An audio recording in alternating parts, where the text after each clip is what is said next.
Welcome back to FryMinis. I'm Eric, and today we're going to talk about video games. Before I really got into Dungeons and Dragons, I used to play a lot of video games. They were my entryway into fantasy and RPGs. My very first experience ever with D&D was the original Baldur's Gate game. My dad's friend had bought it, and my dad took me over to see if I'd be interested in it because his friend loved it so much. I think I was like 13 at the time, and it just blew my mind. I'd played Castle in the Wind, Betrayal at Krondor, and Diablo, but nothing compared. The voice acting and music were incredible. The characters were instantly iconic. My dad's friend was just hanging out in High Hedge, killing gnolls, collecting their halberds for I think a gold each. But it was the coolest thing I'd ever seen. I've got a terrible memory, but the moment is crystal clear decades later. We bought the game, and I've sunk hundreds of hours trying to get to Khalid and Jaheira in the Friendly Arm Inn, trying not to get charmed by the sirens on the beach, and wondering who this Kovaris guy is up to no good. No other game will ever have the same impact on me that the original Baldur's Gate did. I think Baldur's Gate 2 was an empirically better game, and I loved every minute, but nothing will ever really match that eye-opening feeling of wonder as your brain explodes when we get our first chance to realize the power of video games. I eventually picked up EverQuest and harvested millions of bone chips. I made my very first email address, toldeneq@hotmail.com. My character's name and EverQuest, I know, I was very original. I even ran up a huge phone bill because I didn't realize I had my dial-up internet calling a long-distance number. Bonus, check out my pal LevelUpLarry over on Twitch for some awesome EverQuest gameplay. Yes, people are still playing EQ in 2021.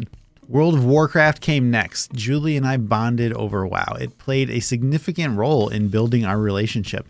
My raid leader / main tank voice was a major selling point in my favor. Turns out I was just doing ASMR voices to keep everyone calm. I didn't realize it at the time, but whatever works. Morrowind, Dragon Age, Skyrim, the hits just kept coming. I even enjoyed Baldur's Gate Dark Alliance on the original Xbox. Heck, even Fable is beloved in this house. Fable is the first video game I ever played by myself. Eric didn't even play it through the first time I did it, and I loved the experience. I loved that I had guardrails, but I was still able to choose my own adventure, and that the storyline shifted and shaped based on the decisions that I made. It was awesome. I still love that game. So, what's the point? All of these games were great as they were. I'm having a ton of fun playing the early access Baldur's Gate 3, and I look forward to the release of the new Dark Alliance game. I'm making this particular video in response to the complaints I see about D&D themed games not sticking to D&D rules.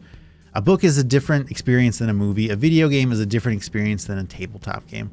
Heck, playing in person is a different experience than playing on a VTT.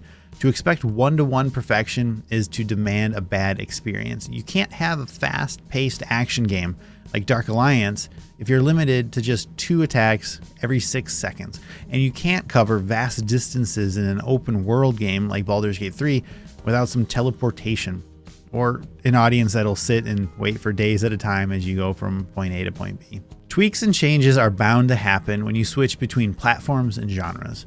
I don't think we're going to have anyone in the D&D movie counting their spell slots or talking about taking a warlock dip to pick up Hexblade for the charisma attacks.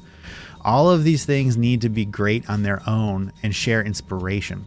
Only a bozo would say that the first edition isn't Dungeons and Dragons, or the same for the 5th. They're all different takes on the same game, and 99% of us use some sort of homebrew anyway, from bonus action healing potions to entire custom worlds or classes.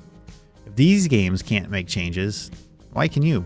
I'd love to hear your favorite fantasy video game stories in the comments. Thank you to my patrons, the Spud Club, for supporting the channel. Please join us over on Discord to keep the conversation going. Thanks to everyone for watching. I'll see you next time.